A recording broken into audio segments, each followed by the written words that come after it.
Welcome into the NFL on Fox podcast presented by Verizon. I'm Dave Helman. Busy show for y'all. It is officially week 7. It's the Thursday show.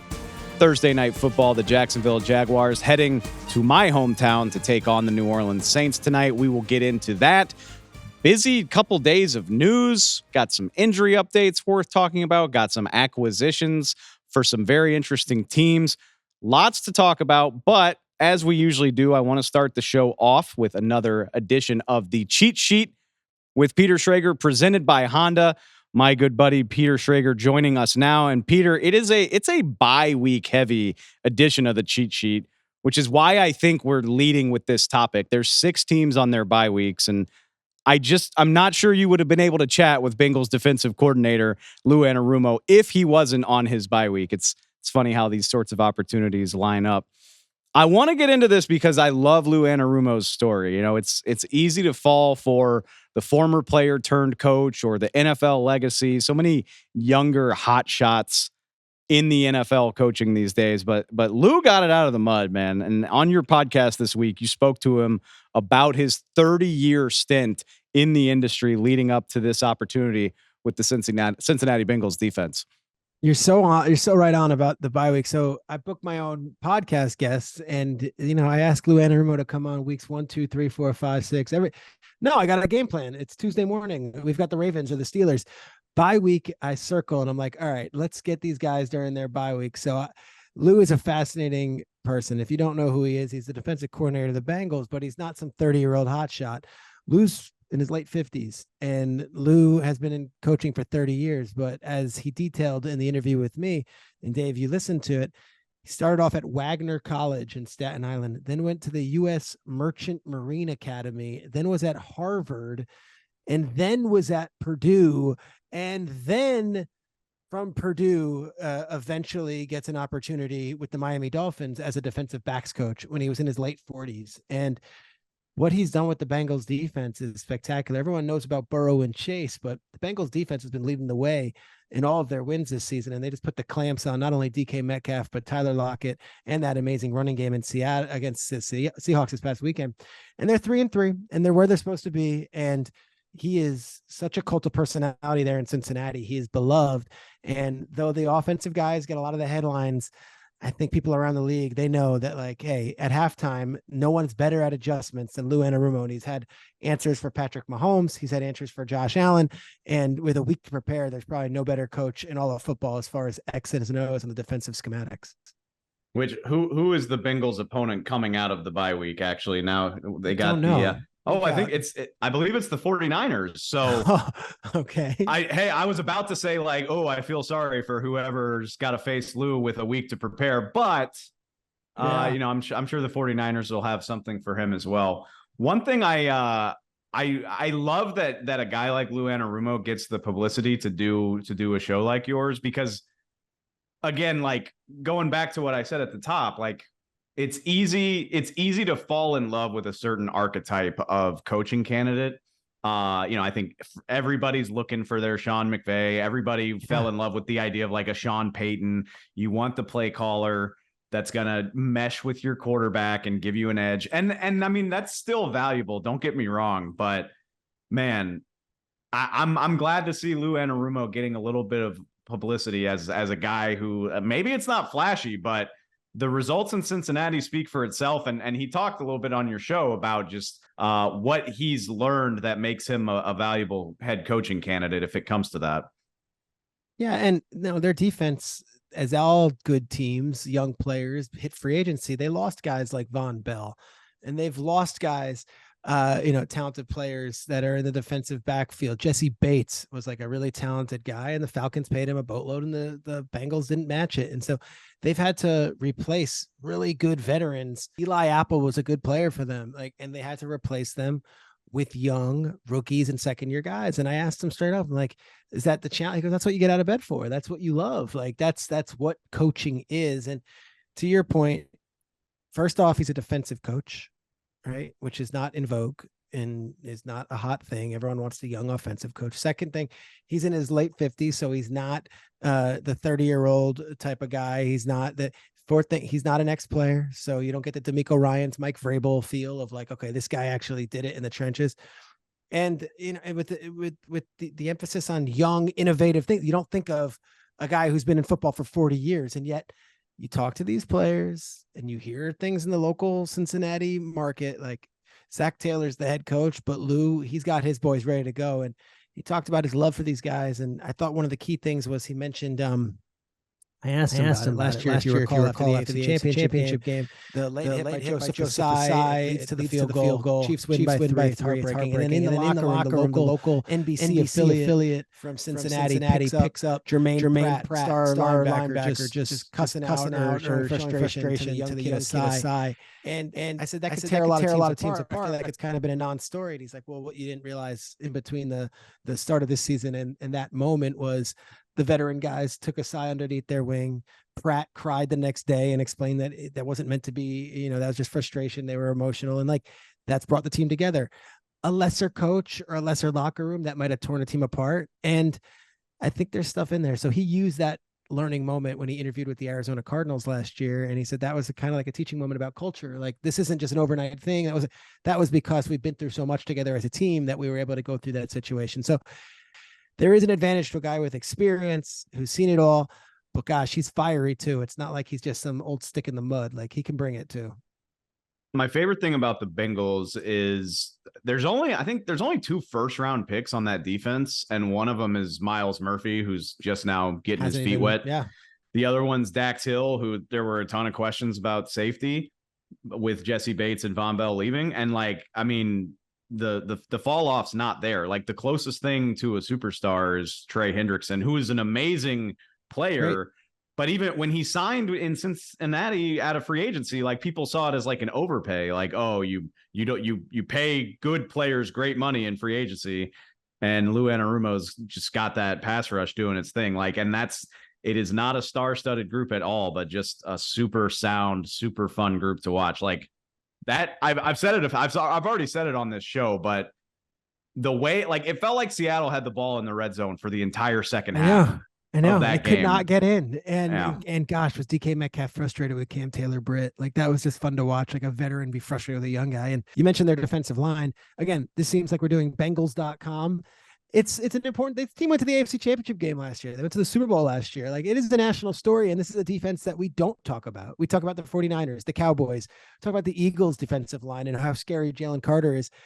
Their defensive line, they've got guys like Murphy who are going to come along, and he'll eventually be the guy. But like, he referred to him as the core 4, and it was like the Yankees of the 90s, and that Yankees team was Jeter, it was Pettit, it was Jeter. I'm going through because we're talking about Jeter, Pettit, Jorge Posada, and Mariano Rivera. That's the core 4 for the Yankees dynasty. The guys nice little lineup drafted, for you. Yeah. Nice little lineup.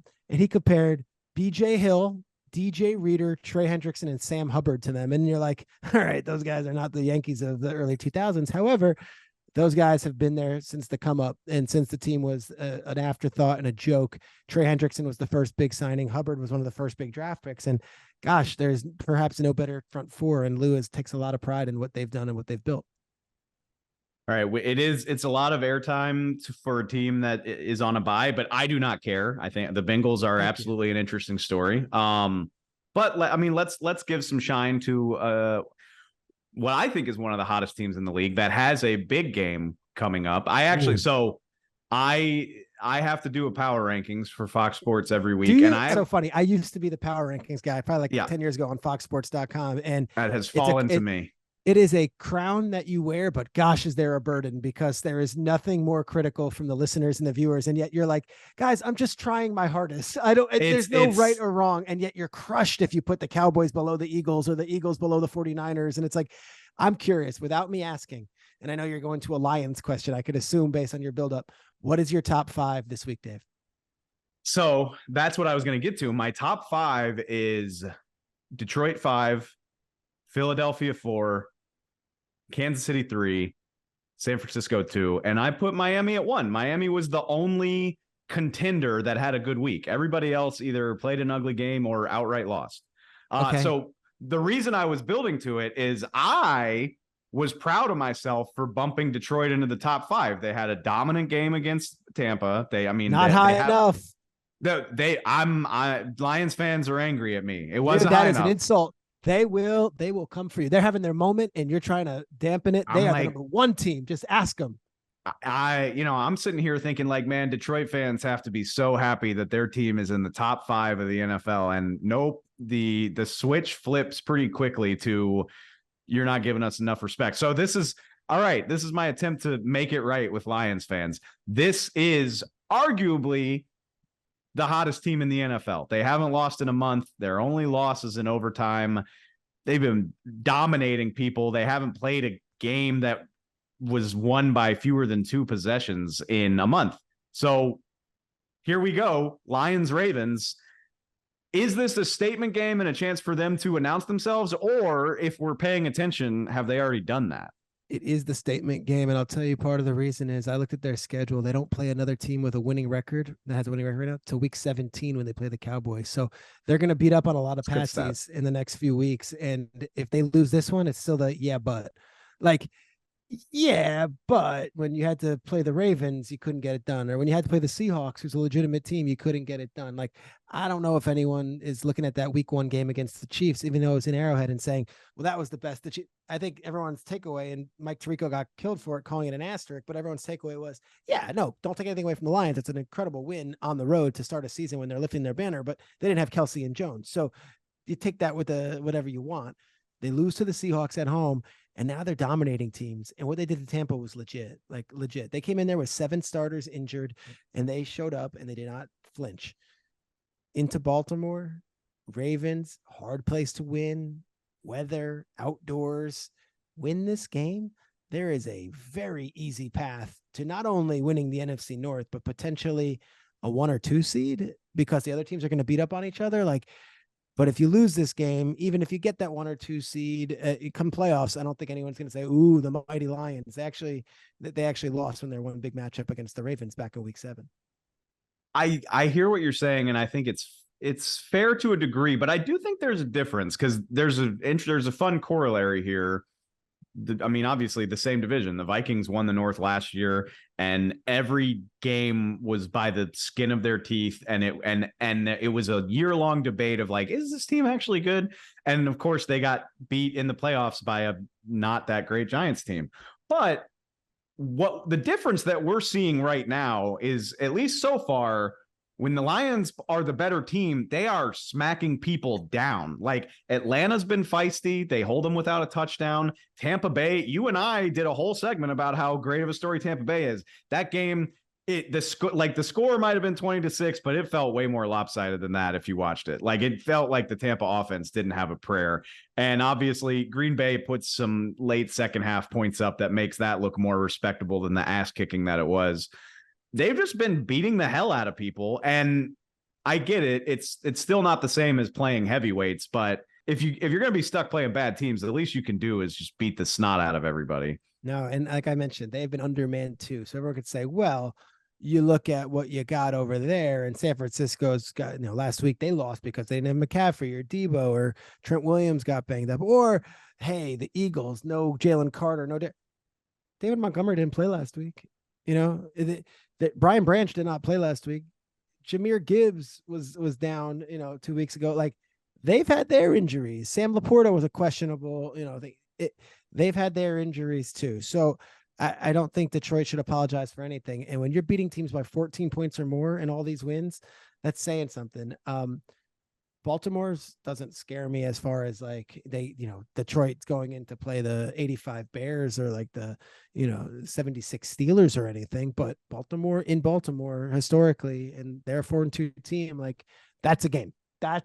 And if you're the Lions, just like I said when they went to Tampa playing a Bucs team, like if you're this number 1 in the power rankings and you're the heavy, and go and kick their ass too. Let's see it.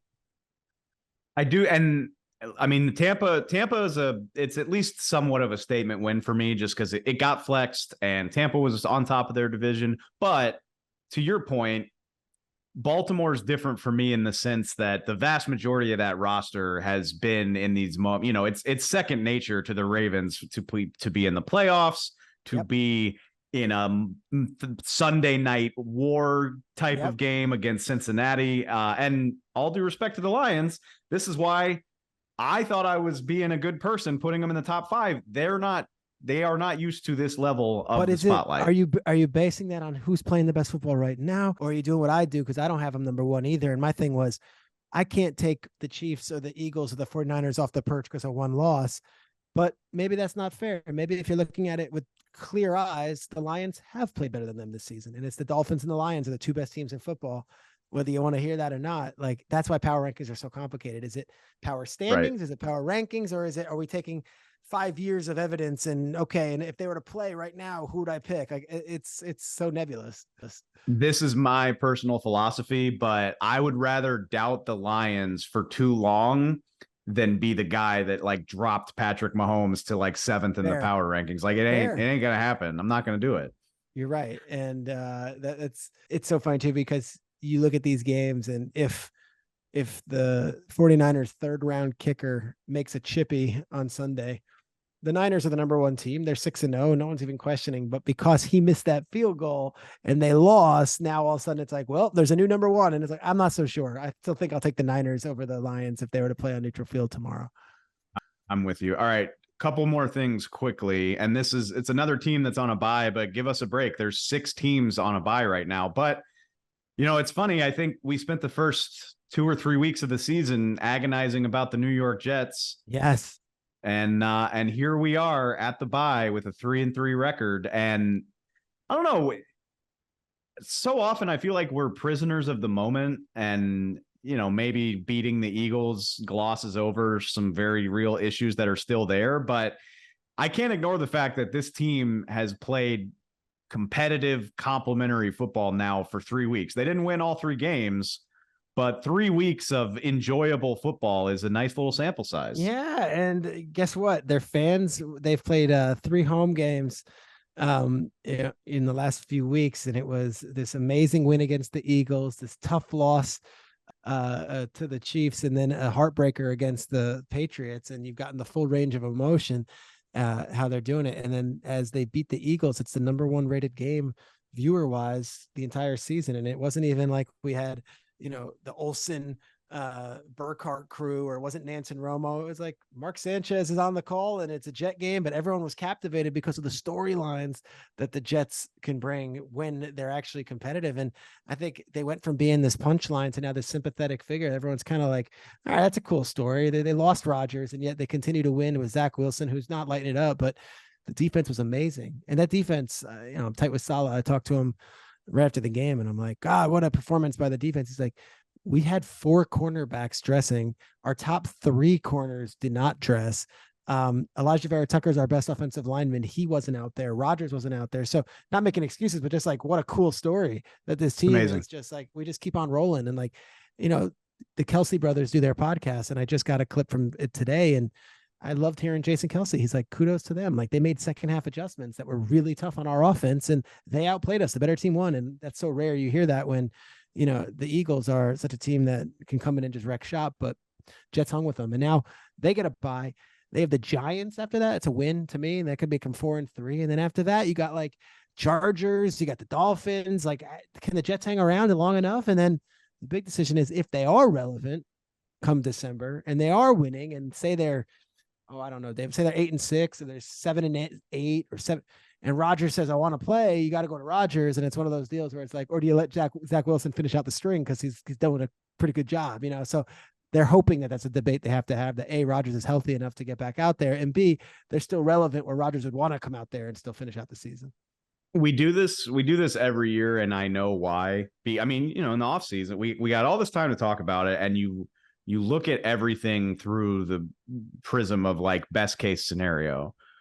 And so as Rodgers goes down 4 plays into the game, and all due respect to him, I'll believe he's going to play this year when I see it happen. It's too early to that injury for me to start daydreaming about it. But, you sit there and you're like, what chance do the Jets have? But here we are nearing the midpoint of the season, and like the Chargers have underwhelmed. Shocker of shockers.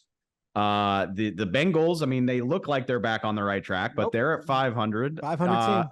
The Steelers were the darling team of August, but they, particularly on offense, I just don't know about that. And sure enough, right there with the Jets, now you're sitting there thinking like, man, if CJ Stroud's going to play like this for 17 games, then maybe we need to be talking about Houston too. Like it's, there are a few teams that are living up to the billing, like Buffalo and Miami. But like, other than that, yeah, I mean, at the very least, you can't count it out. I think we came into this season thinking there would be three heavies: the Bengals, the Bills, and the Chiefs. Bengals, jury's out. Chiefs haven't played great football, but they're 5-1. Bills, they're there. They lost two bad ones. They lost to the Jets, and then they lost in London, which both of those are strange games. Dolphins have emerged. And then you've got just a sea of teams that you're like, all right, the next 3 or 4 weeks, we're going to find out. Like the Jaguars have very quietly won 2 in a row in London, are now coming into a Thursday night game where I assume they're going to be in fine setting, if Lawrence can play. And then, you go out to the West Coast teams, the Raiders very quietly have rattled off a couple wins. So it's like there are teams that are just hovering and hanging around, but what are the teams that are going to make the run? Last year, it was the Jaguars. They got hot. They won 6 straight to end the season, and they'd won a playoff game. They're like, all right, let's roll. Every year there's that hot team at the end, and it's almost like September. Let's figure out who we are. October, let's pad the wins a little bit, and then it's November, December. These are where the teams separate. I'll say this for the Jets. Last thing on that is just like, and I remember talking to you about it. I was just like, oh my God, we're gonna have to watch this team in prime time throughout the year. And now I'm like, I cannot wait to see. They're fun. What these guys can present for, they've still got the Bills again. They've got both Dolphins games. Dolphins twice. I can't wait. They're going to be a pain in the ass for everybody. I'll tell you the one that still pisses them off. The fact they lost to the Patriots at home really pisses them off because the Patriots now are terrible. And it's like Patriots have won 15 straight against them. Like if they had won that game, they're 4-2 right now in the bye week. And you're like, whoa, all right, but that's a bad loss. The Dak apologist in me also, I can't forgive Saleh for insinuating that they embarrassed Dak. I just that didn't happen, Robert. Hey, credit to you for everything else, but that did not happen. I know. All right, I want to get your thoughts. One last thing before I get you out of here. I'm deeply amused by this talk that flag football is not only going to be a sport at the 2028 Olympics, but from the sounds of it, like the NFL, it sounds like they outright want their guys to be playing flag football, which I mean, to me, I know there's a lot of international players in the NFL, but also all over the world. But like, this just sounds like the ultimate dream team scenario for me. And it makes me wonder, do you have like a dream NFL flag football player? Maybe even a couple. I kind of have a hot take on this. Oh, so, okay. Even better. Where'd you go to school? Where'd you go to college? I am an obnoxious LSU alum. There's nothing obnoxious about that. That's a state school. That's quite all right. If you said I'm an obnoxious Harvard or Princeton guy, I'd say, okay, that's different. You're an obnoxious LSU alum. LSU has one of the greatest football programs ever. I'm sure when you were there, it was, I'm not sure if I'm dating you, if it was Matt Mock or Chris Claiborne or whoever was out there. Okay. I was there with Honey Kevin Badger. Falk, Honey Badger. Okay. So you're a little Honey Badger and Pat Pete. All right. So you were there in a great era as well. And you had, Jordan Jefferson was at quarterback. You had all these amazing players. Nice pull. Yet you go to the intramurals and flag football is a different sport, brother. It sure is. Those intramural teams, they run it like it's a whole different ball game. And I'm not so sure our best bet is just throwing out NFL players. My best bet would be give me the best men's flag football team that's out there playing the club circuit. Because these guys, it's a different sport. There's a different way to go about it. And if you play together for like 15 years, flag football, it's a different language. I went to a Division III school and we would play in the fraternity league. And then like there would be another team that was like not related to the fraternities and they would play and they would kick our ass because they just had it. This is all they did. They'd play flag football. So if you were to ask me who I'd want on a flag football team, I'd probably take the Miami Dolphins offense. I'd take, Mostert and I'd take Hill and I'd take Waddle and I'd take speed and I have Tua who's so precise.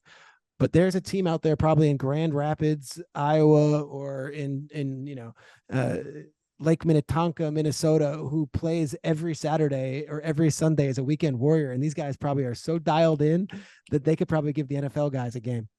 I think you could marry these philosophies because I think you make a really great point. And one of my best friends was in a flag football circuit, like, driving across the country, playing every weekend. Dude, it's real. It's not a joke. But what if the U.S. Olympic whatever their, why am I struggling with the word? The program that oversees all this USOC. stuff. Yes. What if, as soon as our best NFL players retire, that's when we get them into the program and we're like, hey, you want to win a gold medal? Okay, but tell me, do you want 42-year-old Rob Gronkowski, or do you want 22-year-old guy who's been playing flag football for the last 4 years at a high level? I don't know if our best bet is Tony Gonzalez at this point. But okay, but NFL players retire at all different ages for all different reasons, right. I mean, I don't want to end the guy's career prematurely, but I'm just, if 5 years is a long time now too. Like if 5 years from now, somebody like Kyle Pitts is not playing, he's kicking around the league, or he's on his second contract. It's not going great. He's closer to 30. It's like, hey, you want to go win a gold medal? I feel bad for saying Kyle Pitts because I'm sure he'll be in the league in 2028. Yes. But there's gonna be a guy like that, or guys like that, hey, get out here to San Diego or wherever we want to train, and we'll just coach you up, man. Colorado Springs. Let's put you right up there with the winter athletes and get the altitude down. The flag football thing, which, it's it is precision. It is quick. It is fast. It's a different sport. So I would just say, yes, we want the star power of the NFL. And if a retired player makes sense or an active player makes sense, great. I wouldn't count out the marketing executive who lives in St. Louis, Missouri, and purposely works from home on Friday so he can drive 30 states over to be at the flag football tournament on the weekend. Those guys are real. Those gals are real. We spoke with on Good Morning Football. I believe she's the captain of the U.S. team, and she's a school teacher full time. It's not like she's playing WNBA and then decides, okay, on the weekends I'm playing flag football. It's a different deal. It's a real sport, flag football, and I think that we might not be at our best if we just throw out there the big names in the NFL players. It's a good call by you to give them their due respect, but I think I said Kyle Pitts because I'm just imagining trying to stop him in flag football. What do you do? What do you do with that? Yeah. What do you do with a 6'6" guy who runs a 4.4 or something, and you don't have to worry about blocking or, all the, and you just run off the line and kind of do the Randy Moss thing, man. Sounds like a hell of a lot of fun. I can't wait to see where that goes over the next 5 years. Peter Schrager. Awesome. Always enjoy it, man. I'll talk to you next week. Like I said at the top of the show, some big headlines the last couple days heading into week 7. Unfortunately, a few really big ones related to injuries to the quarterback position. Let's start it off with Colts quarterback Anthony Richardson. The rookie, the number 4 overall pick, is officially undergoing season-ending surgery on his throwing shoulder. We said earlier this week that it was, quote, probably going to happen. It is a definite now. He will undergo surgery. He will be out for the rest of his rookie season. It's terrible news regardless of who it happens to, but it's especially cruel for Anthony Richardson, a guy who the line on him coming out of Florida, out of college, was a guy that just made 13 starts in his college career. Bryce Young, CJ Stroud, the other big-time prospects in this class were both multi-year starters at Alabama and Ohio State. They played in conference title games. They played in playoff games. Anthony Richardson, just a much less experienced prospect. He needs reps. He needs to be on the field playing football, and it's done now for his rookie season. He heads to injured reserve after just 173 snaps and only 84 pass attempts. So the Colts' hope for this year, more than any sort of win-loss record, was getting him on the field and getting him some seasoning, getting him used to the speed of the game, used to what he's going to see from defenses. It's a huge blow that his development stops after just a handful of games. Remember, he had missed a couple outings with injury before this shoulder problem. It does also, it unfortunately, in my opinion, changes the focus for the Colts now. With all due respect to Gardner Minshew, I'm sure the Colts are going to win more games. They're not a bad team. They're not a hopeless roster. I'm not here saying that the Colts are going to tank or that they're going to get the number 1 overall pick. I suppose that's possible, but they've already won 3 games. I mean, that already might put them out of contention for the number 1 overall pick. But my concern now for the Colts is just evaluating the rest of this roster independent of the quarterback situation. Gardner Minshew is a high-level backup, in my opinion, even with the bad outing against Jacksonville last week. He's a guy that can win you a few games. But we know what the future of the quarterback position is in Indy. We know Anthony Richardson should be there for the time being. Jim Irsay, the owner of the Colts, gave him a huge vote of confidence. It would be stunning to see Indianapolis draft another quarterback next year. Frankly, with what we've seen from Richardson just in the small sample size, I think that would be a little bit silly. But now it's time to evaluate the cast around him. Honestly, I came into this segment thinking I would be talking about getting Anthony Richardson some offensive line help, and that's never a bad idea for a young quarterback. But Colts offensive line, honestly, has been pretty solid this year. Pro Football Focus ranks them top 10 in pass blocking, top 5 in run blocking. They're middle of the pack in terms of sacks allowed. For as bad as they looked at times last year, it seems like they've really gotten their act together. Maybe not the best offensive line in the league, but certainly one that you can work with. So that's at least a step in the right direction. I think I'm going to step out on a limb and say this will become a meme over the next couple of months. We're going to be seeing a lot of Photoshops of Marvin Harrison Jr. and Malik Neighbors, other big time college football wide receivers photoshopped into Colts uniforms. Cause when Anthony Richardson's available again, he's going to need some juice around him. Zach Moss and Jonathan Taylor being back. It's a nice running back duo. Michael Pittman Jr., the receiver, honestly off to a pretty nice start this season, but not a whole lot of other production to feel great about from the wide receiver position. So do the Colts finish high enough in the draft to get a Marvin Harrison Jr.? That's going to be the question now, in my opinion. They're currently sitting 15th in the draft order. That's going to be entertaining to watch. Of course, front offices love to throw us curveballs all the time, but my focus now is how does this offense play with Gardner Minshew, and what do they need to address when Anthony Richardson's ready to come back? It would be a hell of a lot of fun to have a Marvin Harrison Jr. Even if that's unrealistic, there are a lot of really, really fun receivers coming out in the draft this year. So Colts fans, maybe start watching some Ohio State, maybe start watching some LSU. Washington, the Huskies up in the Pacific Northwest have like 5 awesome receivers. Go watch some college football. Get familiar with some receiver names. All right, elsewhere, AFC North, Deshaun Watson, more quarterback news revealed. He can't put a timeline on his return from shoulder injury, which the Browns actually play the Colts this week. So this could be a battle of backups if PJ Walker has to play again. PJ Walker obviously played well enough to beat San Francisco. So going to step out on a limb and say he would be the guy to go this week if that's not doable for Deshaun. It raises a question about how long this is going to be. There was not all that much worry about Deshaun Watson when he initially missed with a shoulder. The Browns had a bye week, so it seemed like good timing for your quarterback to be injured, but this would be his 3rd absence in addition to that week off. So we don't have a timeline. We'll see what happens, but certainly Deshaun Watson's shoulder injury looking a little more severe than people initially thought. 2 good bits of news on the injury front this week. Kyler Murray is back at practice. I don't know what my expectations were for Kyler, but I don't think I would have guessed that he'd be practicing before Halloween. He tore his ACL in December. It was late in the 2022 season when he went down. So to be back at practice in the first half of the season is awfully encouraging. Don't know when he'll play.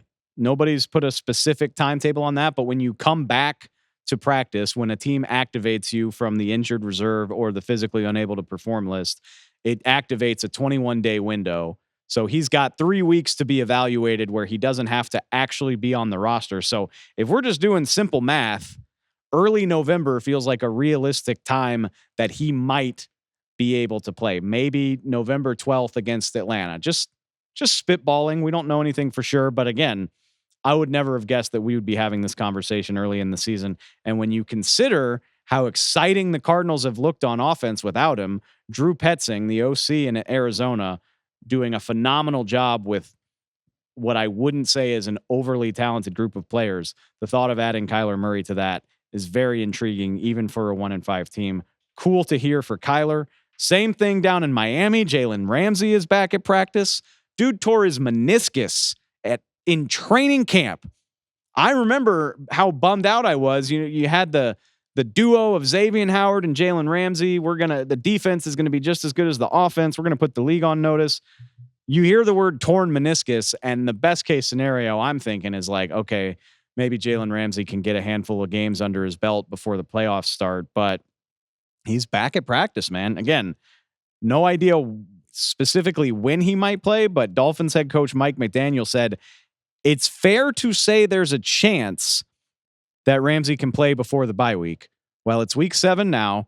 The Dolphins bye week is in week 10. So that gives us a 3-week window. Jalen Ramsey could be playing it sometime in the next 3 weeks after tearing his meniscus in August. That is an incredible story. Good on you, Jalen, for clearly being dedicated to the rehab process. Very exciting for the Dolphins. We talked about this with Henry McKenna earlier this week. We know what the Dolphins offense can do. The Dolphins defense looks like it's getting much, much healthier. It's scary to think that a team that's 5-1 and scoring 37 points a game hasn't reached its ceiling yet. But if Jalen Ramsey's coming back in October or maybe early November, yeah, that's really fun. Couple big additions that really just happened within the last 24 hours. The Philadelphia Eagles have announced they're signing Julio Jones. It's a huge, huge name. It's a future Hall of Famer, but let's temper those expectations. I know the current iteration of Julio Jones is not the guy that was just a perennial Pro Bowler and one of the best wide receivers I've ever seen for the Falcons. In the 2 years since he left Atlanta, 55 combined catches for 733 yards with the Tennessee Titans and the Tampa Bay Bucks. He only played 10 games for Tampa last year. Durability has been a concern with him late in his career. But the good news is nobody's asking a whole lot of Julio Jones. The Eagles happen to have the best receiver duo in the league, A.J. Brown and Devontae Smith. Receivers other than those two on the Eagles, so outside of A.J. and Devontae, other Eagles receivers have added up for 8 catches on the year. That's just not what the Eagles do. They target their dogs. They target AJ and Devontae, and maybe Dallas Goedert gets in where he fits in, but the Eagles don't overcomplicate this. Julio Jones isn't going to have to do a whole lot. If somebody gets hurt, maybe he can give you a handful of productive games, and he's a great locker room guy. He's one of the best to ever do it. He's been to a Super Bowl. Doesn't have to be a volume guy. Cool locker room presence. Maybe a guy that can step up a handful of times a year. We're not expecting Hall of Fame Julio, but the Eagles don't need that guy anyway. I like the addition a lot. Kansas City Chiefs apparently are getting the band back together. Took about 6 weeks of up and down results, and they said, bring us back Mecole Hardman. The speed guy, the gadget guy on their offense for the last 4 years. He went to the New York Jets, and 6 weeks later, the Chiefs said, no, we would like him back. They do a late round pick swap. They trade the Jets for Mecole.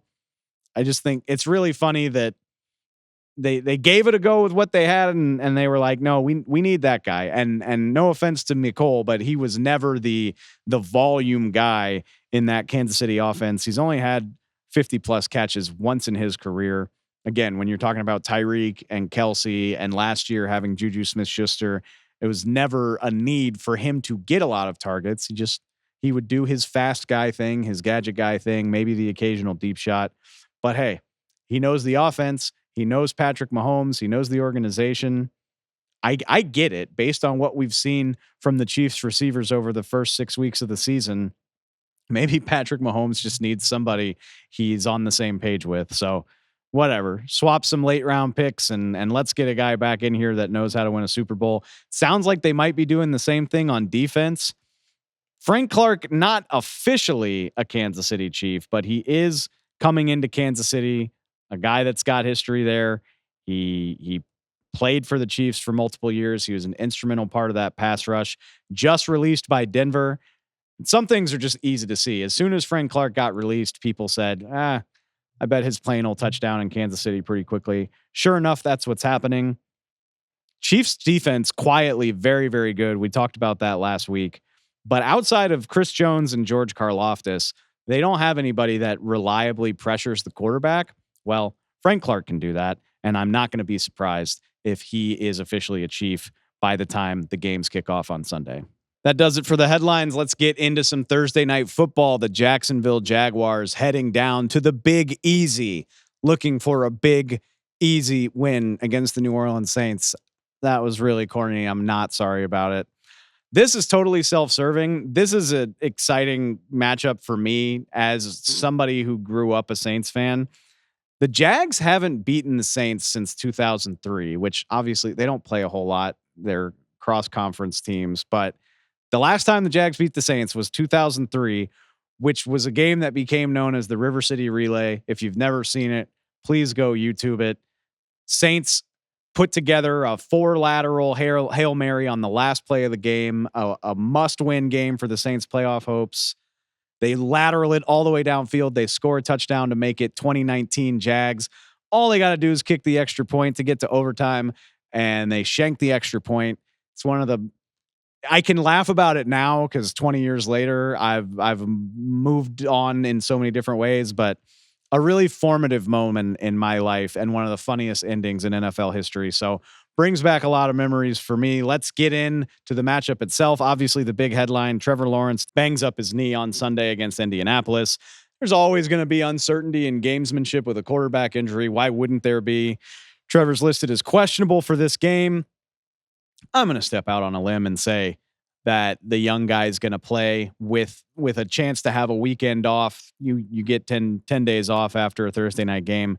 I'm going to step out on a limb and say that he plays. I think the Jags need him to play because look, they're 4-2. They seem like they're getting right, but this Jacksonville offense just not an overly pretty watch to this point in the league. They're 10th in scoring and 13th in overall yardage, but a god-awful 24th in the league in third down conversion rate. They're not quite as bad in the red zone, but they're certainly not great. It doesn't seem like Trevor has been on the same page with Calvin Ridley, Evan Ingram. It doesn't seem like the play calling has been as consistent as you would prefer for most of this season. If he's healthy enough to go, I think it benefits him to get the reps. I think the offense hasn't been as clean and as crisp as you would prefer with the starter. So why would you want to risk it with the backup, assuming Trevor is healthy enough to give it a go, which I think ultimately he will be. Lawrence hasn't been bad this season, but I do think, I'm not ready to say that he has like ascended to that next level. I mean, he's as impressive as it gets, like throwing into tight windows and throwing the occasional deep ball. But in terms of consistency, like I said, it just hasn't been that impressive this year. 9 turnover worthy plays this season. I think that is it's not alarmingly high, but it's a number that I'm looking at going against a Saints team with a really nice back seven. Jacksonville's offensive line, not amazing, but with Cam Robinson coming back, hopefully that can stabilize. And again, I think these guys probably need to get reps together. Fortunately, I'm not going to go as far as to say I don't think the Jags need their offense to win, but the Jacksonville defense, a much bigger strength than I think a lot of people were giving them credit for coming into the season. They lead the league in takeaways with 15. They're one of only 3 teams in the NFL that are in the teens, along with Buffalo and the New York Jets. So taking it away at a very fun rate. They got 3 sacks, 3 interceptions, and a forced fumble against Indy last week. If you've watched the Saints, you should know why that's a big deal. We can get into that. But yeah, they're fantastic against the run. Saints running game hasn't been anything to get excited about. I absolutely think the Jags defense can hold its own hold its own. This Jags defense has the potential to dominate this matchup.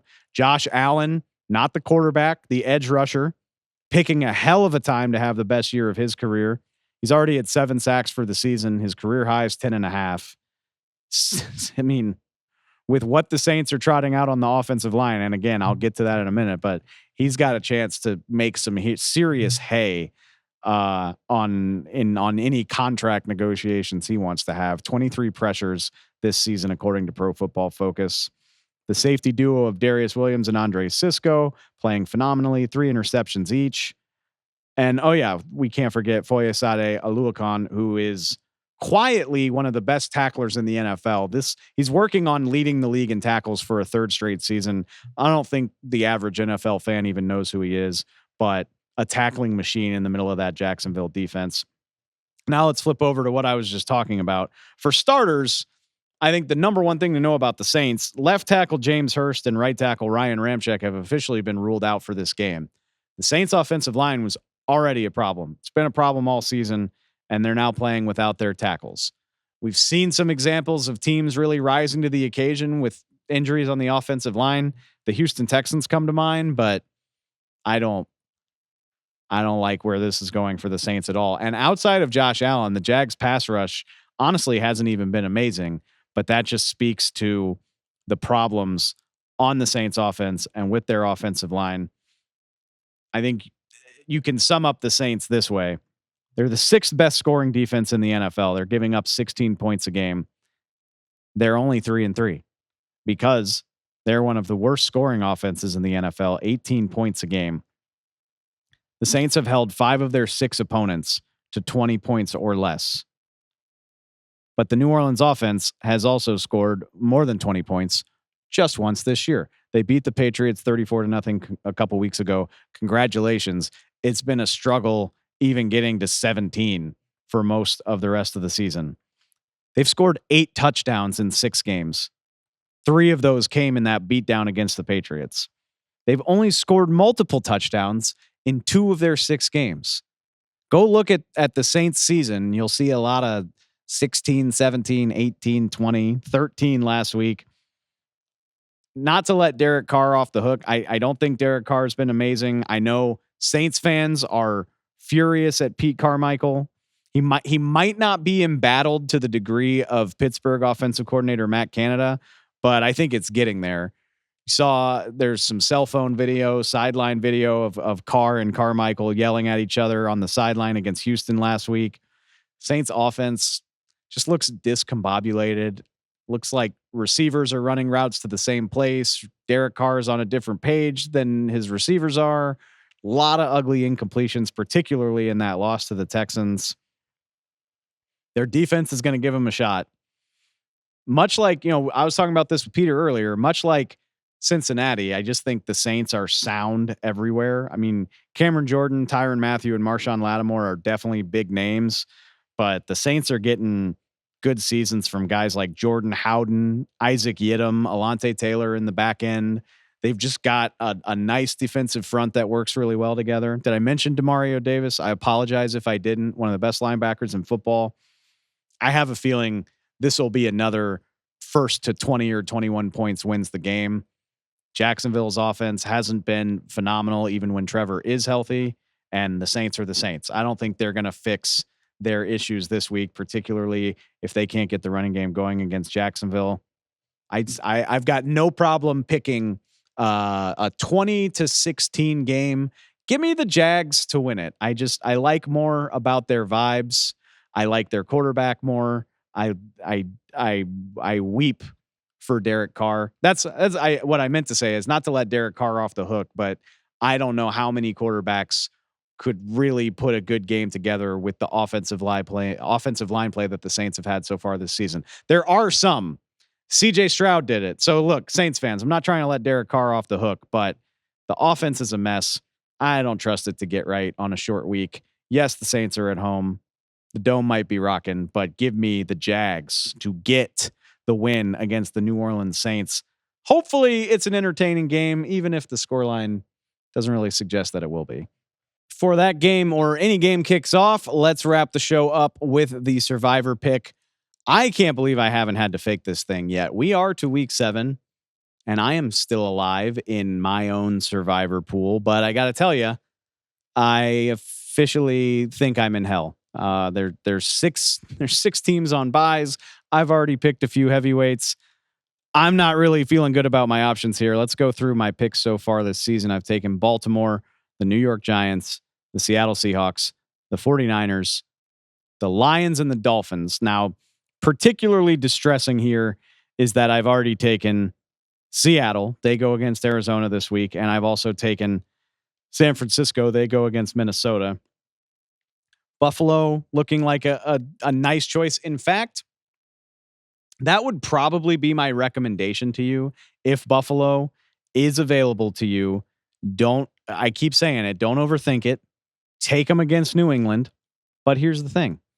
I am going to overthink it. I don't want to use Buffalo so early in the season. I'm not going to touch the Kansas City Chiefs playing a division game against the Chargers, not with the way they've played. So here's what I'm going to do. I'm going to get cute with it.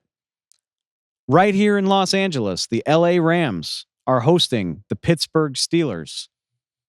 I like the Rams offense. I love the way Matthew Stafford's playing this season. The offensive line is protecting him. They've got Cooper Kupp and Puka Nacua. They're scoring points against damn near everybody they play.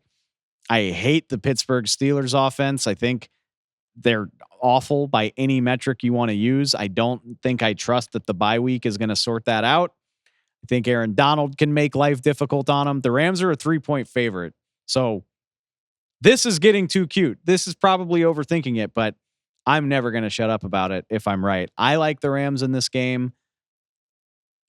I think they can do it. And if that happens, then I get to keep Buffalo, Kansas City available to me. Dallas eventually has to have a more easy matchup on the lineup. They're off this week anyway. Don't worry about it. But if I can pull this off, I get to keep some really, really good teams in my back pocket. And yeah, I just don't think I trust the Steelers that much. So lock me in with the LA Rams. I'm getting real cute with it. I've been picking heavyweights for the last 2 or 3 weeks, but fortune favors the bold. Hopefully I don't have to get on here next week and eat some crow. That does it for the show. We'll see how it goes. We have got a busy Friday episode. We're going to be chock full of game previews. We got a lot of stuff coming your way. Week 7 is officially in swing. I appreciate it, y'all. Please go follow us on Spotify, Apple Podcasts, subscribe to the YouTube channel. Tell your delivery driver, your mailman, your barber that you found the coolest podcast with the nicest, most informative host who definitely doesn't talk too much. I will see y'all for the Week 7 preview. I appreciate it.